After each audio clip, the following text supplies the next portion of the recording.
काली नजर। माँ, माँ। अरे क्या माँ माँ कर रहा है? बकरी का बच्चा है क्या? अरे माँ, मजाक छोड़ो। मुझे फाइनली वो मेन चौराहे वाली दुकान मिल गई है। अब देखना, आपका बेटा दुगनी स्पीड से पैसा कमाएगा। ओफो, ये क्या?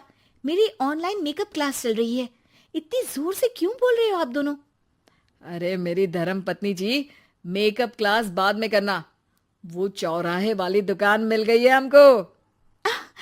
अरे वाह! रुको, मैं अपनी माँ को फोन लगाकर बता देती हूँ। अरे मैं भी अपने रिश्तेदारों को बता देती हूँ। कितनी खुशी की बात है। हाँ हाँ, मैं भी अपने दोस्तों को बता देता हूँ। 1 हफ्ते बाद रजिस्ट्री है। बस, घर में खुशी का मौका था। उन तीनों ने अपने अपने फोन उठाए और लोगों में बात फैलाना शुरू कर दिया। और रही सही कसर, श्वेता बहू ने अपने पड़ोस में सबको बताकर कर दी। अरे वर्मा आंटी, अब हम भी जल्दी कार ले लेंगे। घर का रेनोवेशन होगा और ठाट से रहेंगे हम भी। अरे, ऐसा क्या हुआ? लॉटरी बाटरी लग गई है क्या? अरे, इस बार चौराहे वाली मॉल में हमको भी दुकान मिल गई है। दुकान नंबर 21, जो एकदम चौराहे पर है। अब ग्राहक बढ़ेंगे तो आमदनी भी बढ़ेगी ही ना। अरे वाह, कितनी खुशी की बात है। मैं बहुत खुश हूँ तुम्हें इतना खुश देख के। बाकी एक बात कहूँ, सबको मत बताते फिरना। किसी की नजर लग जाएगी तो खुशी की खबर वापस लौट जाएगी। हैं? ऐसे थोड़ी ना होता है। अब डरा रही हो। अरे सही कह रही हूँ। काली नजर कहते हैं इस चीज को, जब आप किसी को कुछ बताओ और वो काम बिगड़ जाए। अरे लेकिन मैं तो। तुमने सबको बता दिया ना? हाँ, फोन लगा लगा के। अब बच के रहना। काली नजर बड़ी खतरनाक होती है। श्वेता इतनी खुश रहती है कि वो वर्मा आंटी की बात पर ध्यान ही नहीं देती, जबकि पड़ोस में और भी लोगों से खुशी की खबर शेयर करती रहती है। अगले दिन राजेश बहुत दुखी होकर घर आता है। अरे बेटा, क्या हुआ? मुंह क्यों सूजा हुआ है? मधुमक्खी ने काट लिया क्या? माँ, वो दुकान किसी और के पास चली गई। किसी ने ज्यादा भाव लगा दिया। अरे पर बात तो आपसे हुई थी ना उस दुकान वाले की।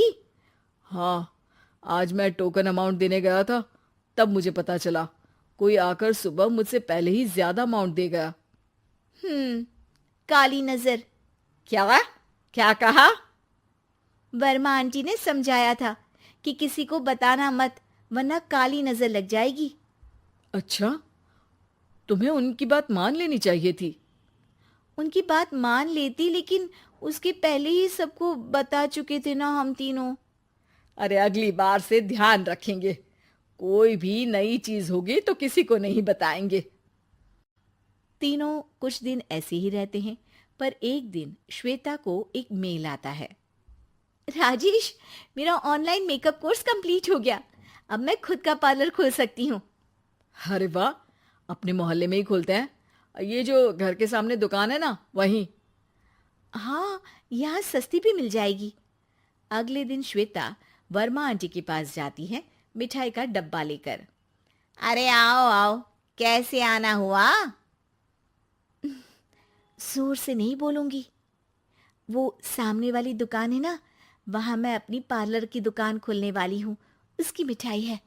अरे वाह, बहुत बधाई हो तुमको। हाँ, मैं कमाने लगूंगी तो राजेश पर पूरे घर का बोझ नहीं रहेगा ना आंटी जी। ये तो है।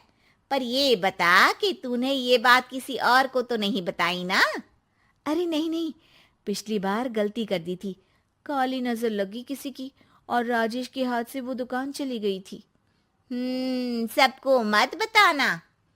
चलो मैं चलती हूँ, कल दुकान की बात करने भी तो जाना है। अगले दिन श्वेता दुकान के लिए मालिक से बात करने जाती है। अरे लेकिन दुकान तो हम कल रात को ही किसी को दे चुके हैं। कल ही? हाँ, कल ही। 2 दिन बाद कोई यहाँ पार्लर भी खोल लेगा। अब कहीं और दुकान देख लीजिए। अरे पर हमको भी तो पार्लर ही खोलना था।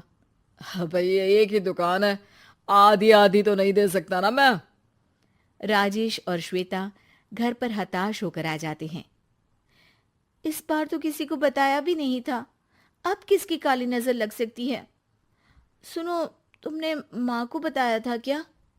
अरे कैसी बात कर रही हो, माँ की नजर थोड़ी ना लगेगी। पक्का तुमने किसी को नहीं बताया था ना? सिर्फ वर्मा आंटी को बताया था, उन्होंने ही मुझे किसी को नहीं बताने को कहा। अरे यार, तुम भी सही हो, मेरी माँ को नहीं बताने को कह रही हो, पर वर्मा आंटी को बताना तुम्हें जरूरी लगा। अरे वर्मा आंटी ने ही तो काली नजर के बारे में बताया था ना, वो हमेशा हमारा भला ही तो चाहती हैं। मेरी माँ भी हमारा भला ही चाहती है। अरे पर चिल्ला क्यों रहे हो? बात नहीं कर सकते क्या आराम से? नहीं आता वो आराम से बात करना, और करना भी नहीं चाहता हूं मैं।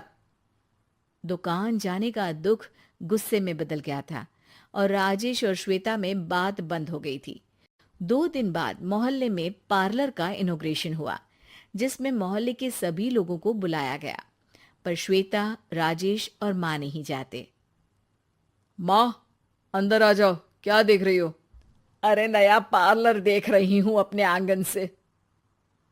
देखो, माँ को दूसरे का सुख देखने में कितना मजा आ रहा है, मेरा दुख नहीं दिख रहा इन्हें। यहाँ मेरा पार्लर भी तो हो सकता था। अरे चुप रहो यार, हर बात में लड़ाई क्यों ढूंढ रही हो? राजेश और श्वेता फिर बहस करने लगते थे। तभी माँ ने दोनों को बाहर बुलाया। अरे जरा देखो तो, दुकान चलाने वाले का बोर्ड पर नाम क्या लिखा है? श्रुति वर्मा। गाड़ी निकाले बेटा, हमें कहीं जाना है। काली नजर का इलाज कराने? राजेश अपनी बाइक निकालता है। तीनों ट्रिपलिंग कर रहे हैं। माँ राजेश को उस मॉल वाली दुकान पर लेकर जाती है जहां राजेश अपनी दुकान खोलने वाला था। यही दुकान लेना चाहता था ना तू? हाँ, पर इनको भी दुखी करने लेकर आई हो क्या यहाँ पर दुकान दिखाकर? वहां काफी नहीं था? अरे श्वेता, थोड़ा सब्र रख, अभी पता चलेगा कि हम यहाँ क्यों आए हैं। बता, इस दुकान चलाने वाले का नाम क्या है? अनुपम वर्मा। कुछ समझ में आया?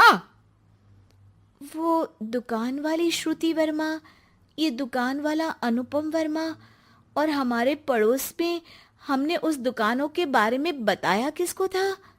अब वर्मा आंटी को। मतलब वर्मा आंटी ही हमारा काम बिगाड़ रही है? नहीं नहीं, ऐसा नहीं हो सकता, ये बस इत्तेफाक है। राजेश अपना फोन निकालता है और श्रुति वर्मा और अनुपम वर्मा के नाम फेसबुक पर सर्च करता है, जहां ये दोनों ही वर्मा आंटी के रिश्तेदार होते हैं। श्वेता को समझ में आ जाता है कि वर्मा आंटी की ही नजर खाली नजर है। अब क्या करना है? कोई भी खुशी की खबर हो तो काली नजर से बचना है, यानी वर्मा आंटी से बचना है। अरे पर मुझे ये समझ में नहीं आया कि वो हमारे साथ ऐसा क्यों करेंगी। अरे बेटा, एक सीख है, दूर के आदमी को आपकी तरक्की से कम परेशानी होगी, पड़ोसी को ज्यादा। दोनों माँ की बात में हामी भरते हैं और अगला काम चुपचाप करने की कसम खाते हैं, ताकि आगे से वर्मा आंटी कोई काम ना बिगाड़ सके।